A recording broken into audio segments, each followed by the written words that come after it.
We built bee houses yesterday and then we're just painting them today. Can we see that, son? This is putting a design in.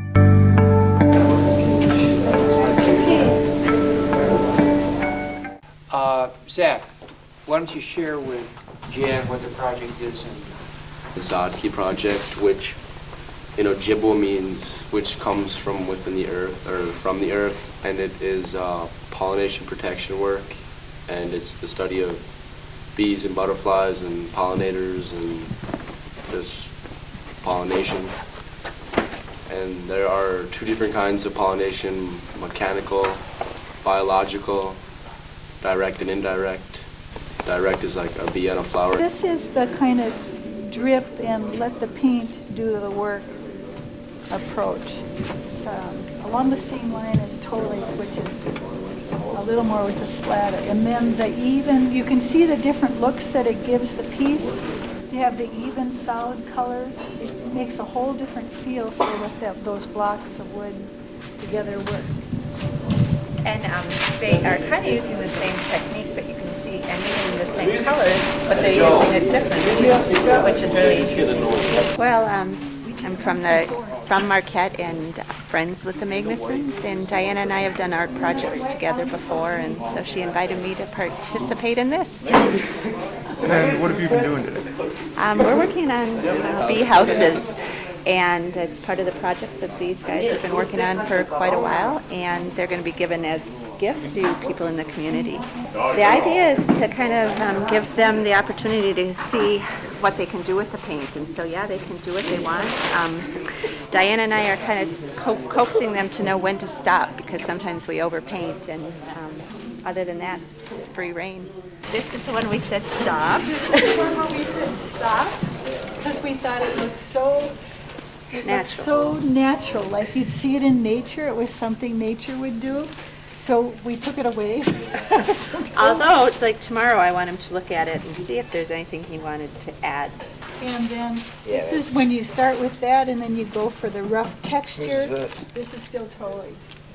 He said we will have to bring a drill and work a little bit on the holes. And where's that? Can we see that, son? This is putting a design in with a more of a controlled approach with the brushes. And it picks up, this one actually, and you might not even been thinking that, picks up kind of the shapes of this.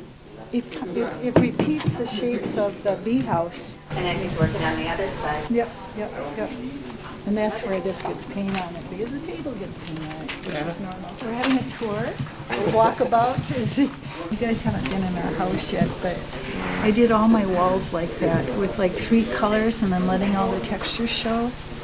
It's a nice look for something. I like it. It kind of looks like a plaster. Yeah, kind of like heavier Italian plaster. Yeah, marble.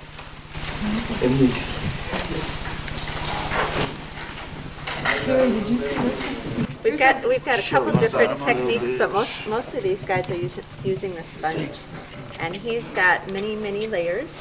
It works pretty good. And this is.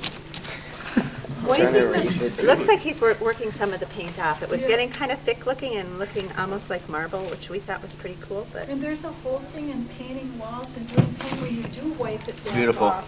Yeah, I wouldn't add more paint to that. I think that's wonderful with the wipe-off method. And then over here, he's been experimenting with making his own colors because he wasn't quite as happy with the colors we provided. Right colors we provided. Yes, that's done very well. Thank you. My purple turned into a lightish gray into a brown there, so I had to do my own thing, such as it had to be. So, dangerously gray, we called it. Yeah.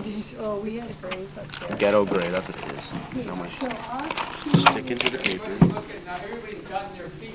We're going to take this section by section, but everybody's fun. You gotta go see. He's got a nice technique. Look at this. Yeah. It does. These brushes do great spots. I like those solid stripes too. Good luck choosing which one you send out to Washington, D.C., John. Maybe we'll vote together. That would be a good idea. The bee houses have a cedar roof. The cedar can't be painted on because it's not cured or dried yet, and the paint would lift back off. So So the bee houses have cedar roofs and a cedar back. That can't be painted because until it turns gray, it will lift the color back off again. And the bees like to have something on the front to identify their little apartment. And they're solitary bees. They're the mason bees. They don't do hives. So the fronts will have little designs around the holes that the bees identify that's where I live.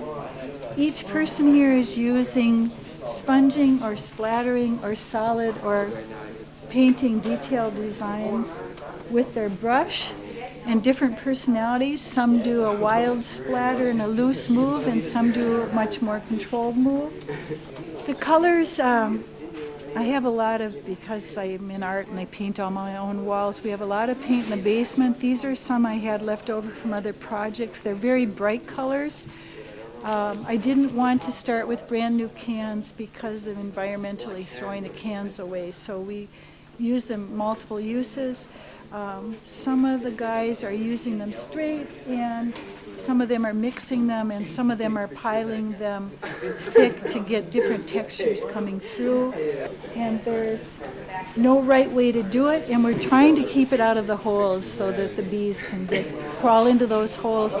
And what did they tell me? The bees crawl in, put in their eggs, and then they plug it with mud and put pollen in there, I think. And if you look around, each person's trying to get, well, we'll get 3 of these done. And one is going out to Washington, D.C. for the Forest Service. United States Forest Service garden. Right. They want one. So they're taking one of our butterfly houses from last year and one of these. One of them will be sent and carried to Washington, D.C. to be used and to be placed in the United States Forest Service garden outside their offices. And we're also going to send a butterfly house, which was part of phase 1 of the Zaagkii Project. And this butterfly house is also going to be sent, these are for monarch butterflies, to the Forest Service along with some milkweed, which is the singular plant that monarchs live in. So the Forest Service garden is going to have monarch butterflies, and they're going to have wild bees outside their front doors. Part of the reason for that is that Jan Schultz, who's botanist for the eastern region of the United States Forest Service, has been a key counsel and advisor for us. Tell me how you did that. Just painted the white over it and then just streaked on the black and red. See, just that much is really, don't you think that's really nice? Just like that, and then not too much on the walls. Oh, it's not going to roll up. It'll fade. Yeah, I think just that much is really, there's something really natural about it.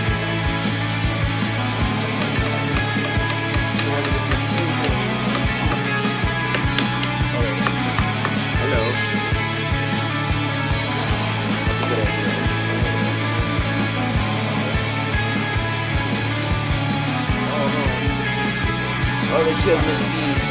They just left. They killed many of them. They got away. It's a massacre. Look what I'm doing.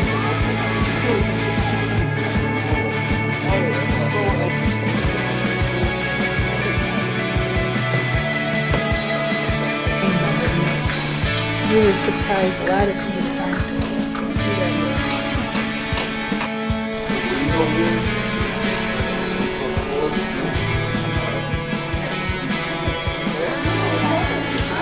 Sit back.